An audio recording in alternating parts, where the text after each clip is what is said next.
Assalamualaikum warahmatullahi wabarakatuh. Halo semuanya, berjumpa kembali dengan saya Kang Restu. Apa kabar semuanya? Semoga kalian selalu sehat, baik, dan tentunya dimudahkan segala urusannya oleh Tuhan Yang Maha Esa. Amin amin ya rabbal alamin. Seperti biasa, kali ini Kang Restu akan menceritakan sebuah kisah horor misteri, melanjutkan cerita yang kemarin, yaitu cerita yang berjudul Tumbal Nyawa Sedulur. Dan sebelum masuk ke ceritanya, bagi kalian yang belum subscribe, jangan lupa klik tombol subscribe-nya. Klik lonceng notifikasinya serta like video ini agar kalian tidak ketinggalan cerita-cerita menarik dari channel ini. Oke, terima kasih. Dan langsung saja tanpa berlama-lama lagi, bagaimana kisahnya? Ini dia ceritanya. Begitupun darah yang dimaksud oleh Titi, aku juga tidak melihat setetes pun. Hari ketiganya aku berlalu dengan cepat. Saat itu jam 3 sore sudah waktuku untuk mandi dan makan. Saat itu seharian aku belum bertemu dengan bule.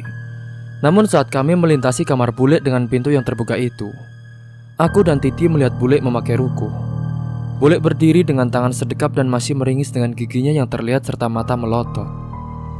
Saat itu dia masih berkomat kami. Yang baru, bule kali ini berdiri tapi dengan gerakan menggerakkan badannya membungkuk ke depan, kemudian ke belakang dengan pelan tapi pasti. Dan yang membuat tidak masuk akal, gerakan bule sangat lentur sekali, seakan-akan tidak memiliki tulang untuk membungkuk dan menghadap 90 derajat. Kami pun lari saat itu karena memang sehari-hari, kata nenek bule seperti itu. Hingga singkatnya setelah menyelesaikan mandi, kami pun makan di dapur. Saat itu nenek memasak ayam. Namun aku tidak menemukan bagian kesukaanku, yaitu hati ayam. Aku pun lalu bertanya pada nenek, "Mbah, kok gak ada hatinya?" Tanyaku sembari bibir manyun. "Gak ada. Tadi mbah beli di pasar sih. Pas taruh di dapur, mbah tinggal dulu nyapu sebentar. Pas balik nyuci buat nyuci ayamnya, hatinya sudah gak ada. Paling yang jual lupa, Nduk." Namun dari panjangnya cerita ini, pasti kalian menemukan suatu keanehan. Aku pun baru ingat selama aku berada di rumah nenek, aku tidak pernah melihat bule makan. "Kalau bule udah makan belum, Mbah?" "Bule gak pernah makan bareng kita, Nduk." Aneh kan? Tapi terserah. Aku saat itu lebih memilih untuk tidak terlalu ikut campur dengan urusan bule karena memang aku sangat takut. Hingga setelah selesai makan, aku dan Titi pun kembali ke kamar Titi. Dan lagi-lagi kami harus melewati kamar bule. Saat kami melintasi, alangkah kagetnya kami melihat kamar bule yang penuh dengan kertas bertuliskan aksara Jawa, yang entah saat itu apa artinya. Karena saat itu aku masih anak kelas 2 SD, yang belum terlalu hafal tentang aksara Jawa. Yang bisa aku pastikan, dinding kamar bule hampir semua ditempel tulisan itu. Dan ku dapati bule pun duduk di atas sajadah berdiam diri sembari pintunya terbuka. Saat itu kami langsung berlari menuju kamar Titi. Kamu lihat gak? Bukannya tadi tulisan itu udah gak ada ya?" tanya aku kepada Titi.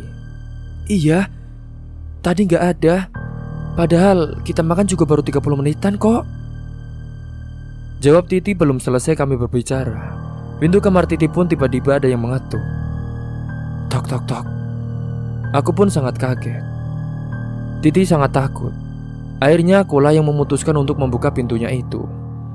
Saat aku buka, betapa kagetnya aku melihat bule berdiri di depan pintu kamar Titi. Aku tertegun dengan ekspresi wajah bule yang masih tersenyum. "Sssst, kue cah cilik, gak usah melu-melu ya, Nduk." Artinya adalah, kamu anak kecil, gak usah ikut-ikutan ya, Nduk. Aku pun langsung menangis saat itu. Bule kembali meninggalkan kami dengan langkah pelan menuju kamarnya. Singkat cerita, malam hari ketigaku dimulai. Saat itu aku memutuskan untuk tidur dengan Titi di kamarnya. Nenek juga tidur di kamarnya. Hanya Pak Lianto yang tidur di depan TV. Malam itu menunjukkan pukul 12 malam. Aku terjaga dari tidurku karena aku kebelet pipis.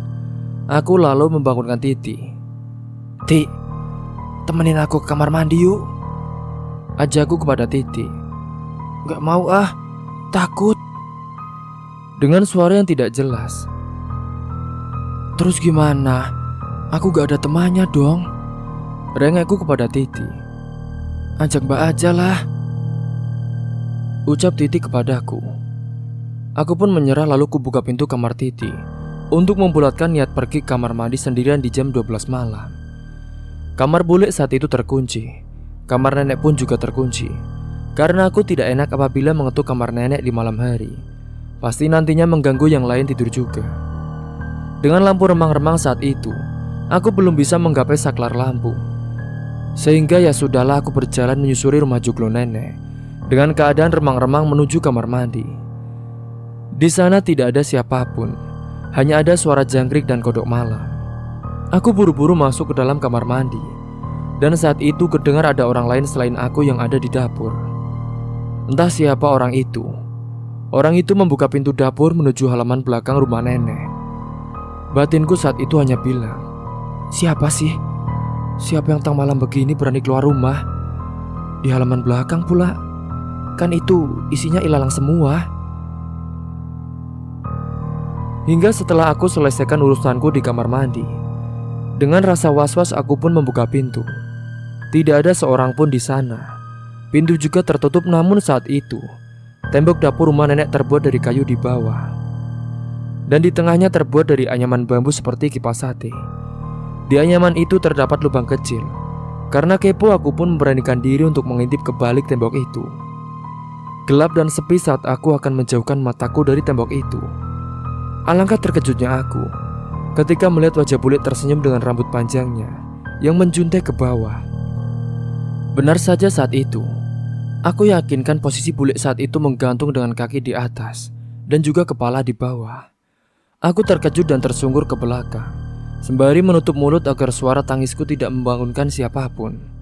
Aku langsung lari ke kamar Titi. Saat melewati kamar bule, aku sudah melihat kamar itu terbuka, meskipun tidak lebar sesampainya di kamar. Saat itu aku pun langsung tidur menutupi semua badanku dengan selimut. Dengan menahan tangisku, aku berpikir, kenapa bule? Kenapa malam-malam bule keluar rumah? Saat itu jawaban dari teka-teki ini belum aku temukan. Dan aku pun kembali kupaksa diriku untuk tertidur. Hingga sampai keesokan harinya, cerita baru pun dimulai. Keesokan harinya di hari keempat pagiku, rasa takut masih aku rasakan dengan sangat jelas. Galuh kecil yang ceria dan aktif. Tiba-tiba saat itu aku merasa tidak berani untuk melangkah menjauh dari kamar Titi. Biasanya selalu aku yang bangun pagi, membangunkan Titi dan mengajaknya bermain. Namun pagi itu tidak.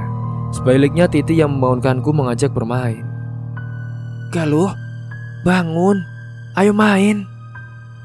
Aku gak enak badan, Ti. Nanti aja deh. Alasanku menutupi rasa takutku. Ya udah deh, aku main duluan ya. Nanti kamu nyusul. Aku di belakang rumah. Belakang rumah. Bahkan aku membayangkan kejadian semalam pun masih bergetar tubuhku. Kenapa gak di depan saja? Aku ikut kalau di depan. Kalau di belakang, aku gak mau, kataku kepada Titi. Sebenarnya aku masih takut dan enggan keluar kamar. Tapi aku lebih takut kalau Titi bermain sendirian di belakang rumah, tempat kejadian mengerikan semalam. Ya udah deh, aku ambil dulu ya. Tapi mainannya di belakang, sambil ambil bunga-bunga. Iya, jangan lama-lama ya, Ti, kataku kepada Titi. Setelah percakapan itu, Titi pun berlalu meninggalkanku. Aku pun kembali mengumpulkan keberanian untuk beranjak dari tempat tidur. Saat aku membuka pintu kamar, aku melihat bule sedang duduk di ruang tamu. Dengan tangan keriputnya, bule pun sedang menjahit baju yang telah sobek. Normal seperti tidak pernah terjadi apa-apa. Baru bangun, Duk? Tanya bule kepadaku. Enggak, bule. Karena aku merasa tidak ada yang salah dengan bule pagi itu, aku pun menghampirinya, hanya untuk berbincang. Itu baju siapa, bule? Tanyaku kepadanya. Bajunya bule, Duk, jawab bule saat itu. Aku masih ingat. Baju itu berwarna putih tulang memiliki garis-garis kecil berwarna hitam. Baju yang dipakai bule saat kejadian malam itu. Namun baju itu kini sobek. Juga terdapat bercak merah yang seakan cepat-cepat dibasuh menggunakan air. tetapi masih meninggalkan jejak. Baju itu terlihat lusuh dan terdapat beberapa jerami menempel di bajunya, seperti baju yang baru digunakan untuk berburu di hutan. "Kenapa, Nduk? Kok diam saja?" tanya bule kepadaku. "Gak apa-apa, bule. Bule sudah makan?" tanya aku, memastikan bule memang sudah makan. "Gak tahu, Nduk. Bule itu sekarang kok gak nafsu makan. Tapi perut bule mesti kenyang. Kenapa ya, Nduk?" jelas bule. Alhamdulillah batinku. Bule pun sudah mulai banyak bicara denganku. "Bule, kalau sakit ke Pak Dokter saja, bule. Biar disuntik.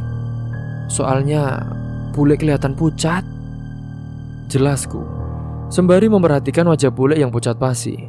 Bahkan tulang rahang bule saja kini sudah terlihat sangat menonjol, seperti tidak berdaging. "Enggak, Nduk. Bule enggak apa-apa," jawab bule sembari memasukkan benang jahit yang sudah habis. "Bule, Galuh boleh tanya sesuatu enggak?" "Iya, Nduk. Boleh. Tapi bule jangan marah ya." Bule menghentikan kegiatannya, lalu memandangiku dengan serius. "Iya, tanya saja, Nduk." Sempat aku berpikir saat itu, lebih baik kuurungkan saja niatku, tetapi rasa kepoku melebihi rasa takut saat itu. Bule tadi malam mau kemana?" Belum aku menyelesaikan kalimat itu, bule pun mengelus rambut, menyisir dengan jari jemari kirinya, kemudian mendekatkan wajahnya ke arahku. Kembali saat itu ekspresi mengerikan itu. Mata pun melotot dengan seringnya lebar, yang berkomat kami dengan cepat mengucapkan bahasa Jawa yang aku tidak mengerti itu apa. Aku pun berteriak menangis ketakutan ketika melihat ekspresi bule, juga melihat jarum yang dibawa bule di tangan kanannya itu, yang kini ditancapkan ke dada bule sendiri. Seketika itu Titi dan nenek pun menghampiriku yang posisi masih dijambak oleh bule. Nenek berusaha menenangkan bule dengan membaca ayat suci dan menahan tangan kanan bule dengan menancapkan jarum itu lebih dalam. Titi yang berusaha melepaskan cengkeraman bule dariku. "Sar, wis, Nduk. Sadar, Nduk," ucap nenekku diselingi doa dan tangisan yang kian pecah. Setelah beberapa menit, bule Sari pun akhirnya sadar. Kemudian menangis melihat keadaan yang sebenarnya tidak ingin dia lakukan. "Mbok, Sari kenapa toh, Mbok?" dengan tangis yang terasa menyayat hati. "Gak apa-apa, Nduk. Sudah, gak apa-apa. Istighfar, Nduk," ucap nenek sembari merangkul bule. Tangan nenek pun menekan dada bule untuk menghentikan darah yang terus menetes akibat tancapan jarum itu. "Mbok, Sari udah gak kuat, Mbok. Relain Sari saja, Mbok. Sari gak mau membahayakan Titi, Mbok." "Tidak, Nduk. Tidak mungkin Mbok relain kamu. Kamu harus kuat ya, Nduk," jawab nenek kepada bule Sari. Seketika aku dan Titi pun yang berumur 8 tahun saat itu sedikit banyak mengerti arah pembicaraan itu. Aku dan Titi yang tadinya menangis ketakutan, kini pun Titi berlari ke dekapan bule menangis dengan terisak. "Ibu, jangan tinggalin Titi, Bu," dengan tangis yang sangat menyayat hati. "Ibu, Titi gak apa-apa, Bu. Titi gak punya teman. Asalkan Titi masih punya ibu gak apa-apa kayak gini. Titi janji, Titi gak akan nakal lagi, Bu.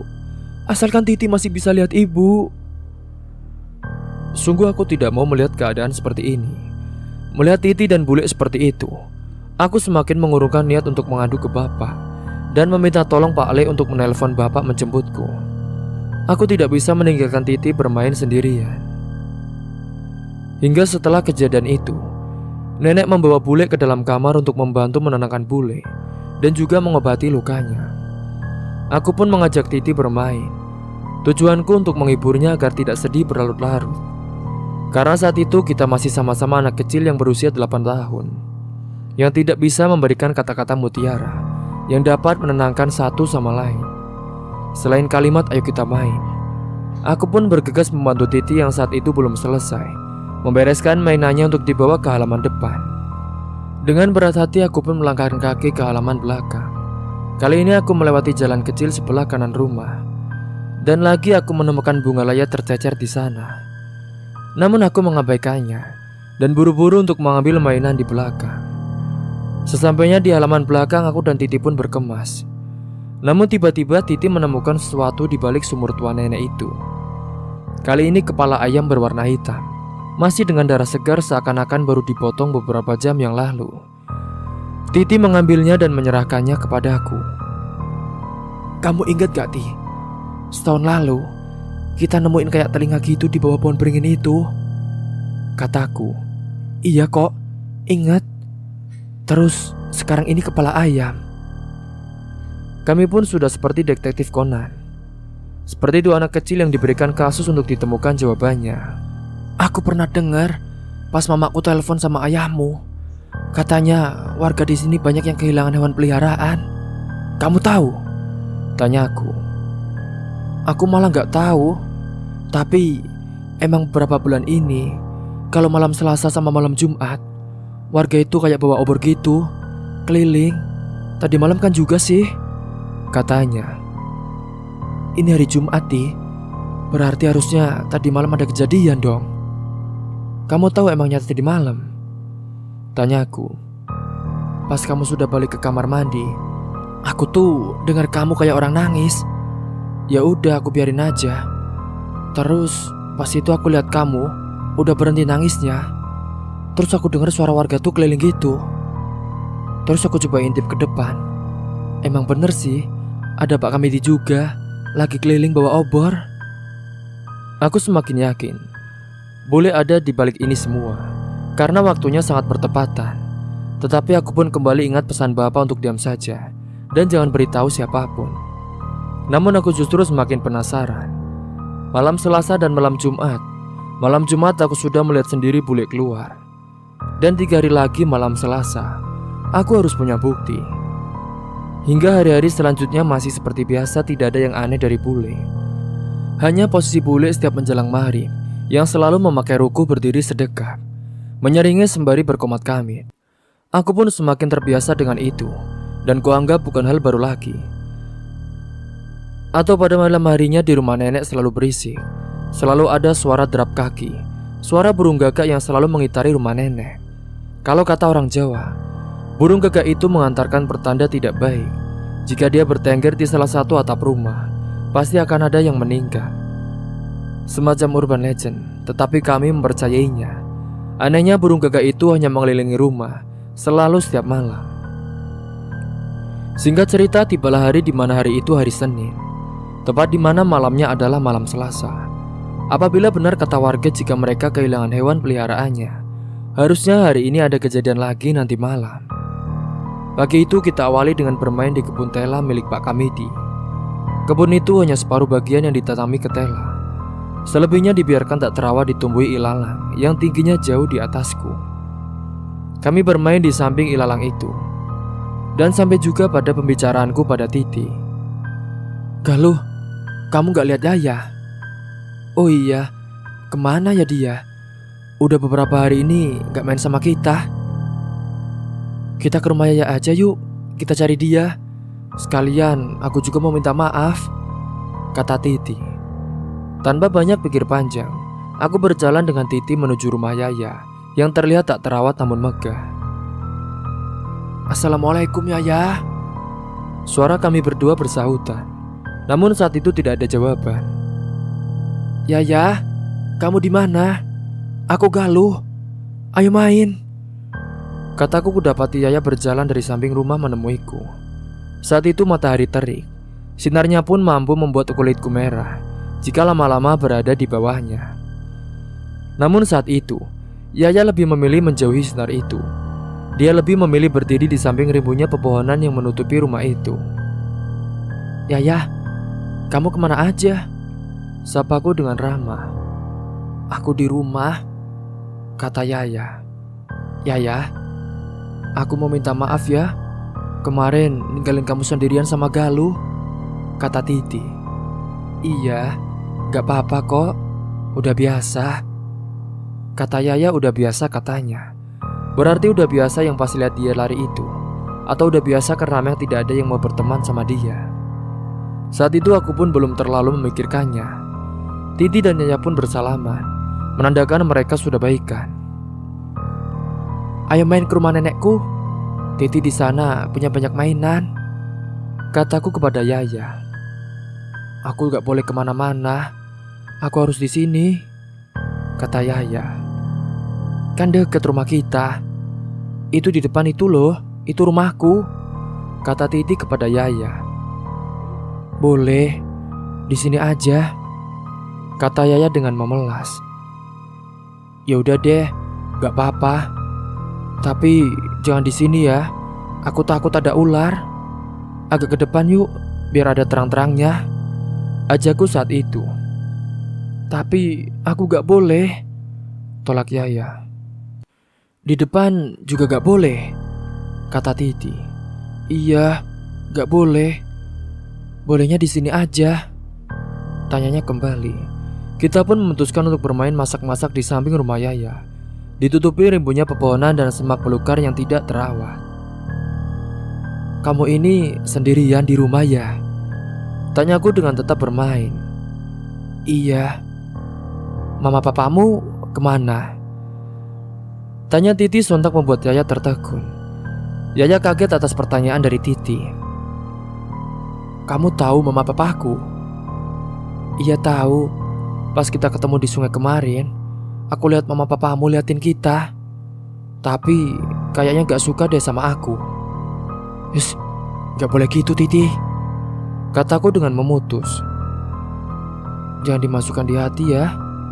Mungkin perasaan Titi aja itu. Mama papamu gak mungkin kan benci sama kita," sambungku berbicara kepada Yaya. "Iya." Hingga tak terasa kami pun bermain begitu lama. Sampai saat itu jam menunjukkan pukul 2 siang. Karena sudah jenuh, kami pun pamit pulang ke Yaya. Singkat cerita, malam itu aku pun tidur di kamar Titi. Kebetulan Pak Lek saat itu tidak pulang karena kerja mengikuti proyek. Pak Lek diharuskan lembur saat itu. Tinggallah kami berempat, masih tidur di kamar masing-masing. Saat itu aku bertekad aku harus mengetahui sebenarnya apa yang terjadi. Jam pun menunjukkan pukul 12 malam, dan aku masih terjaga saat itu. Terdengar seseorang membuka pintu kamar.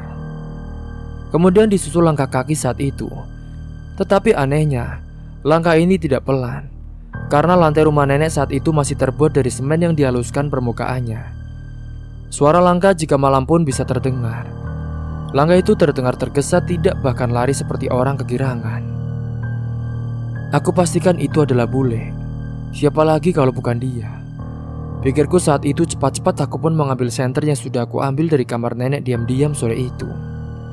Aku pun kembali membuka kamar Titi. Aku mengendap-endap pelan sebisa mungkin tidak mengeluarkan suara apapun. Aku kemudian mengikuti jejak bule. Kulihat pintu penghubung ruang keluarga dan dapur terbuka. Jackpot. Itu benar bule, bukan orang lain. Senter saat itu masih belum kunyalakan karena posisi masih di dalam rumah. Masih ditemani lampu remang-remang. Aku pun melanjutkan langkahku ke dapur. Tapi anehnya pintu dapur yang itu tertutup seakan-akan tidak ada yang pernah membukanya. Karena aku penasaran, namun tetap masih takut, kuputuskan untuk tidak membuka pintu itu, tetapi mengintip dari balik lubang dinding anyaman itu. Sedikit rasa trauma tapi kupaksakan. Senter kuhidupkan, tapi yang kudapatkan bukan bule. Justru sebuah keris dengan sirnar berwarna biru melayang mengitari sumur tua nenek. Benar saja tidak ada yang membawa keris itu. Keris itu terbang dengan sendirinya kemudian menghilang. Karena aku merasa kaget, aku memundurkan tubuhku. Namun saat itu tidak terlalu takut. Entah aku justru takut dengan setan berwujud manusia daripada benda-benda kuno seperti itu. Namun tidak kupingkiri rasa gugup itu selalu ada. Dan setelah aku kehilangan jejak dari bule, aku memutuskan saja untuk kembali. Namun belum sampai 3 langkah, aku berhenti. Aku mendengar suara dari sisi sebelah kananku. Di depan kamar mandi, di belakang tumpukan stok kayu bakar nenek yang menggunung itu, aku mendengar suara ayam yang sekarat. Hatiku tambah berdegup dengan kencang. Dengan langkah yang lemas, aku pun tetap mau menghampiri asal suara itu. Aku pun mencoba untuk berinteraksi dengannya meskipun aku belum tahu sosok apa di belakang tumpukan kayu itu. "Bule!" Suaraku bergetar saat itu. "Bule di sana," kataku lagi tapi masih tanpa jawaban. Aku pun mengingatnya, masih merinding sampai sekarang. Saat itu aku mendapati bule. Dia membelakangiku duduk berjongkok seolah-olah lagi melakukan sesuatu. Pelan-pelan aku mendekati bule dan mengarahkan senter ke arahnya. Dan innalillahi yang aku lihat, tangan bule memegang ayam hitam. Ayam itu sudah mati, tersisa bulunya saja. Namun tangan bule penuh dengan darah ayam itu. Saat senter mengarah ke bule, bule pun menoleh ke arahku. Dengan seringnya itu yang mengerikan, mata melototnya diikuti dengan mulutnya yang penuh dengan darah dan usus ayam yang masih menggelantung di mulut bebek. Belum sepenuhnya ia makan. Aku pun menjerit menangis, namun bule melempar ayam itu, menghampiriku dan mengelus kembali rambutku dengan tangan penuh darah ayam itu. "Putuku, ayo melu aku, Nduk," ucap bule itu, yang artinya, "Cucuku, ayo ikut aku." Sembari wajah bule yang kian mendekat ke arahku dengan mengendus-kendus kepalaku. "Polo seger," artinya adalah otak segar. Entah apa maksudnya, yang jelas aku bersumpah itu adalah pengalaman paling mengerikan sepanjang hidupku. Setelah mendengar teriakanku yang semakin keras saat itu, nenek pun bangun bersama Titi menghampiriku. Saat nenek mendekati bule, bule kembali sadar akan dirinya sendiri. Dia pun melepas cengkeramannya pada rambutku dengan menangis histeris. Mbok, aku kenapa, Mbok?" Tangis bule seperti orang trauma dengan mual-mual karena menyadari barusan ia memakan hewan. "Wes, Duk, wes." Nenek pun sampai tidak bisa berkata-kata. Cepat-cepat nenek membersihkan badan bule, berusaha menghilangkan jejak agar bule tidak dihakimi warga. Aku dan Titi pun berpelukan menangis ketakutan. "Mbok, relain Sari, Mbok. Di mana Mbok Kris itu, Mbok? Bunuh Sari sekarang, Mbok." Masih dengan suara tangis bule. "Tidak, Nduk, tidak." Nenek pun tak kalah histeris saat itu. Setelah menenangkan bule, membersihkan badan bule, dan menghilangkan jejak, nenek membawa bule ke kamarnya, menenangkan bule dan menemaninya. Aku dan Titi saat itu menenangkan satu sama lain di kamar Titi, berusaha untuk tidur sembari menunggu Pak Lek pulang keesokan harinya. Hingga singkatnya pada keesokan harinya aku bangun dan melihat jam menunjukkan pukul 10 pagi. Mungkin terlalu lelah kejadian semalam, terlalu banyak menguras energi sehingga menyebabkan aku dan Titi bangun siang hari itu. Karena penasaran bagaimana keadaan bule, aku pun langsung mencari nenek saat itu. Aku masih waras, tentu tidak berani langsung menuju kamar bule sendirian, karena setelah kejadian tadi malam, kudapati nenek di dapur sedang memasak sesuatu untuk bule, yaitu jenang sengkolo. Jenang dua warna yang terbuat dari beras, yang satu berwarna putih dan satunya berwarna merah. Jenang sengkolo menurut tradisi Jawa dipercaya untuk membuang kesialan. Namun tentu saat itu aku tidak tahu itu apa. "Bah, lagi buat apa?" "Buat jenang, Duk. Sebagian biar dimakan bule, sebagian lagi nanti dihanyutkan ke sungai." "Loh, sebagiannya buat aku aja, Mbah. Aku mau itu." "Gak boleh, Nduk. Ini khusus buat bule. Kamu besok saja ya, Mbah belikan." Dengan bibir mencabik kesal, aku kembali bertanya kepada nenek. "Mbah, bule gimana?" "Gak apa-apa, Nduk. Tapi bule Sari dari semalam diam terus. Mungkin lagi sedih." "Mbah, mau ke bule. Aku boleh ikut ya, Mbah?" "Emangnya kamu gak takut?" "Enggak." Aku berbohong saat itu. Lisanku berkata tidak, tetapi pikiranku berkata takut, tapi hati kecilku merasa iba. "Ya wes, ayo sama Mbak aja. Jangan sendiri." Cepat-cepat aku mengekori nenek, sembunyi di belakang jarik yang nenek pakai. Saat nenek membuka pintu kamar bule, aku melihat bule duduk meringkuk di pojok kasurnya. Kondisinya semakin hari semakin mengkhawatirkan saja. "Duk, ini dimakan. Sedikit aja gak apa-apa, Nduk." "Gak mau, Mbok. tolak bule. Aku tahu apa yang akan diucapkan nenek, tapi nenek memilih untuk diam daripada menyinggung perasaan dari bule.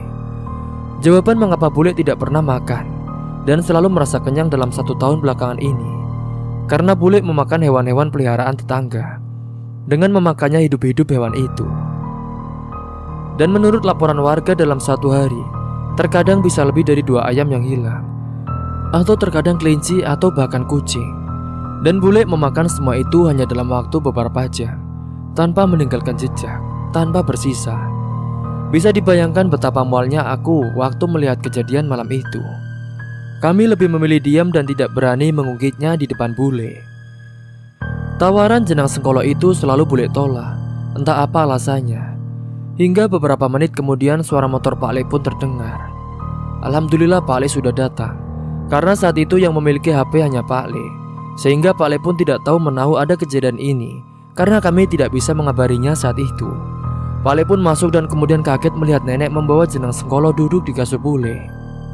"Mbok, ada apa?" Dengan sorot mata Pak Le yang melihat jenang sengkolo itu.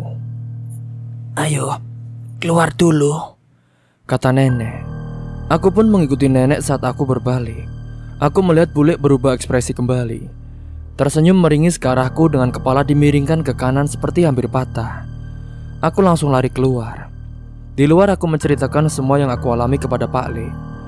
Begitupun Titi saat itu ternyata sudah bangun. Pak Le terkejut dengan pengakuanku. Baru kali ini aku melihat Pak Le begitu takut, diiringi dengan derai air mata yang membasahi pipinya. "Terus, aku harus gimana, Mbok?" Masih dengan suara gemetar. "Coba kamu ke rumah Pak Amsar, minta untuk datang ke sini." "Iya, Mbok. Aku ke sana sekarang." Seketika itu Pak Le pun bergegas mengendarai motornya untuk menjemput Pak Amsar. Sembari menunggu Pak Le menjemput Pak Amsar, nenek kembali masuk ke dalam kamar bule. Kali ini aku tidak ikut masuk karena aku sudah cukup takut.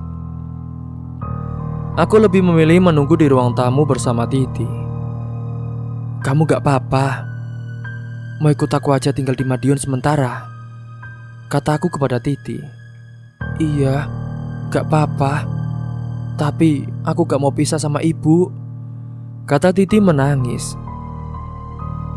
"Bule udah lama kayak gini ya, Ti?" kataku sembari menghapus air mata Titi. "Enggak. Pas aku kecil, ibu gak pernah kayak gini. Cuman biasanya sering ngomong sendiri atau ketawa-ketawa sendiri. Tapi gak pernah sampai kayak gini." Kalimatnya pun terputus. "Sejak kapan jadi kayak gini, Ti?" "Ibu dulu sayang banget sama aku. Apapun yang aku mau selalu diturutin. Ibu selalu ngajak ngomong aku, selalu ngajak aku main. Tapi pas itu malam tanggal 12 Januari, aku ulang tahun ke-7. Malam itu aku tidur di kamarku sendiri, karena ibu sama ayah udah janji besok di hari ulang tahunku mau ngajak aku ke pasar malam. Aku pun tidur lebih awal, tapi aku kebangun jam 12 malam. Soalnya aku ngerasa perutku perih. Ternyata ada ibu bawa pisau ditempelin ke perutku." Sembari Titi menunjukkan bekas goresan luka yang sudah menghitam. Kira-kira panjangnya 8 cm. Aku langsung nangis, terus langsung teriak manggil ayah. Terus pas ayah datang nyadarin ibu akhirnya nangis sampai gak pernah lagi ngajak ngomong aku. Bahkan gak pernah ngajak aku main. Aku gak tahu kenapa. Aku gak tahu punya salah apa sama ibu. Tapi aku sayang sama ibu. Gak mau pisah sama ibu. Tangisnya semakin membuat suaranya terpatah-patah. Hingga singkatnya tak terasa 15 menit sudah kami menunggu kedatangan Pak Amsar. Suara motor Pak Le pun kian mendekat. Pak Amsar dengan Pak Le cepat-cepat melangkah ke kamar bule. Kami pun mengekori mereka. Saat membuka kamar bule, Pak Amsar langsung melihat aksara Jawa yang bule tulis itu dengan mata kaget. "Ini apa?" tanya Pak Amsar. "Saya nggak tahu, Pak. Sari yang menulis dan melarang saya untuk melepasnya," kata Pak Le. Kemudian Pak Amsar mendekati bule. Ekspresi bule saat itu pun kembali normal, tidak seperti tadi yang meringis melihatku. Pak Amsar kemudian membacakan sesuatu entah apa. Pak Amsar ini adalah seorang kiai. Mungkin dia membacakan ayat-ayat suci. Wallahu a'lam. Ekspresi bule pun masih sama saat itu. Dan saat dirasa telah aman, Pak Amsar mengambil jenang sengkolo itu. Ia mendulangkan sesendok kepada bule. Tetapi bule masih saja menolak. Bule justru meminta piring yang berisi jenang itu dari tangan Pak Amsar.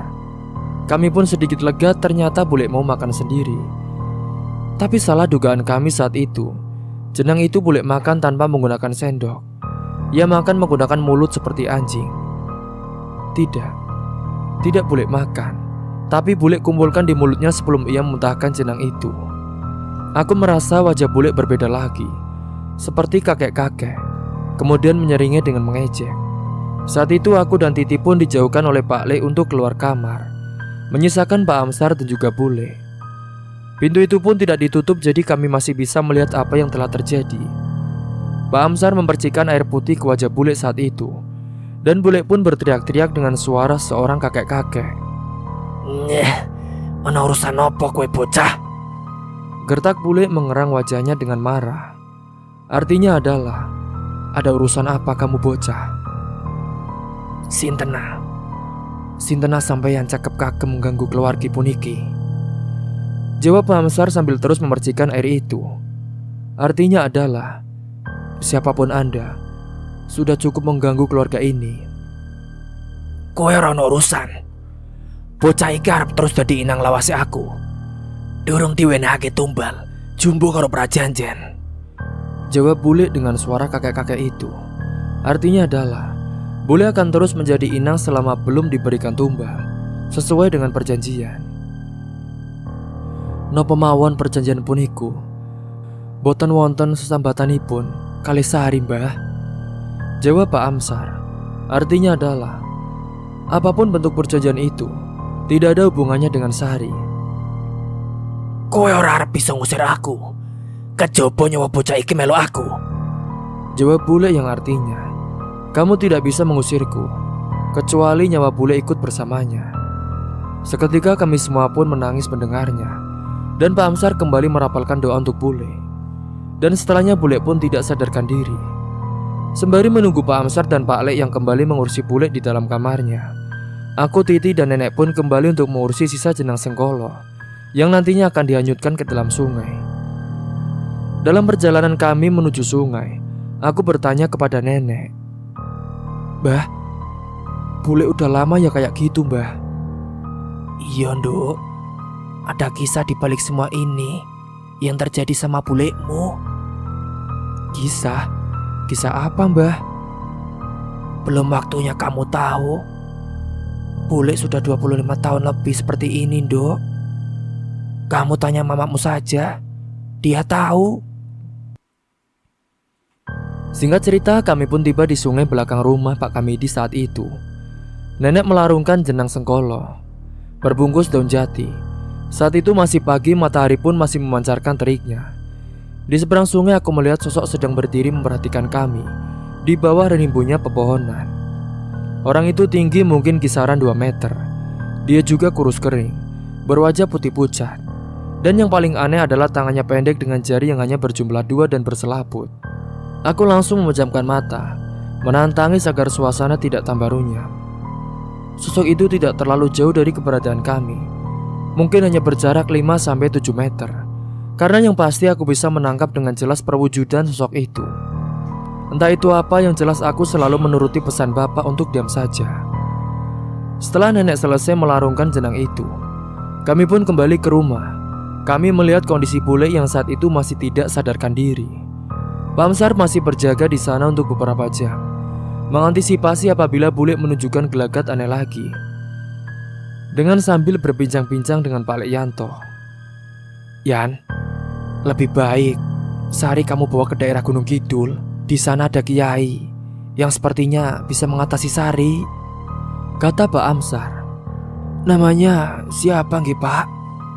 tanya Pak Le. "Mbak Marto," terang Pak Amsar saat itu. "Sebenarnya sejak kapan kamu tahu Sari seperti ini?" "Dari 10 tahun yang lalu, Pak. Saat saya menikah dengan Sari di umurnya yang ke-25. Sari adalah teman SMP saya.